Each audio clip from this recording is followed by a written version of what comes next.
S live web ચેનલના પ્રાયોજક છે Gujarat emporium.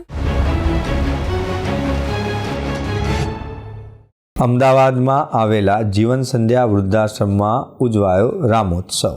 અયોધ્યામાં રામલલ્લાના પ્રાણ પ્રતિષ્ઠા મહોત્સવની ઉજવણી અતિભવ્ય રીતે સમગ્ર દેશમાં કરવામાં આવી, જેમાં બાળકોથી લઈ વૃદ્ધો સુધીના સૌ કોઈ લોકો જોડાયા હતા। અમદાવાદમાં આવેલા જીવન સંધ્યા વૃદ્ધાશ્રમના વડીલો દ્વારા રામલલ્લાના આ મહોત્સવની ખૂબ જ ઉત્સાહ અને ભક્તિભાવપૂર્વક સવારથી લઈ સાંજ સુધી ઉજવણી કરવામાં આવી હતી, જેમાં સવારે ખાસ પૂજા અર્ચના કરવામાં આવી હતી। ત્યારબાદ વડીલોએ અલગ અલગ રામ ભક્તિના ભજનો કર્યા હતા।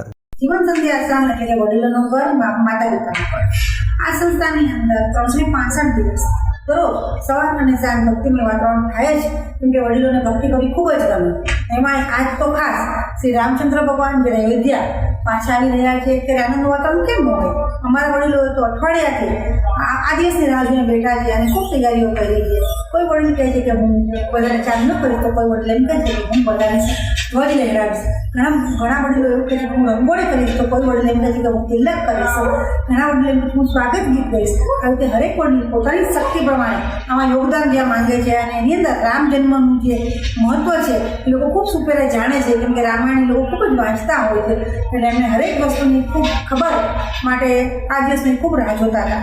સવારથી જ વહેલા ઉઠી ગયા છે, ઉઠીને નાહી ધોઈ રહ્યા છે અને ભગવાનની આરતી, સ્તવન અને ભજનો શરૂ કરી દીધા છે।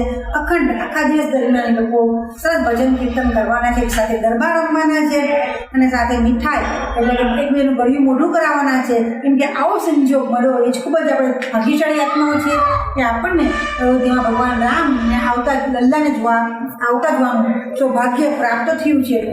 અમે સુંદર રીતે આજે ભાવતું ભોજન અને વડીલોને ભાવતું ભોજન અમે આજે કર્યું છે, કેમ કે વડીલોમાં પણ એક ભગવાનની છાયા હોય છે એવું આપણે બધા માનીએ છીએ। અને સાંજે પણ અમે સરસ દીપોત્સવ કરવાના છીએ। એની સાથે અમે એકદમ સરસ રામ મંદિરનું જ નાનું મોડેલ લાવ્યા છીએ, જેને અમે અમારા પ્રાર્થના રૂમની અંદર સ્થાપના કરવાના છીએ આજના દિવસે। અને રામની ધૂન સાથે ગરબા રમતા રમતા અને ઢોલકને સંગે ગુલાલ ઉડાડતા ચાંદલાની સંગે અમે સરસ સ્થાપના કરવાના છીએ।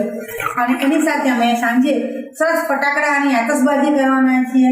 જે દિવાળી આપણે જોઈ છે એની કરતાં પણ અનેરી દિવાળી અમે ઉજવવાના છીએ આજના દિવસે।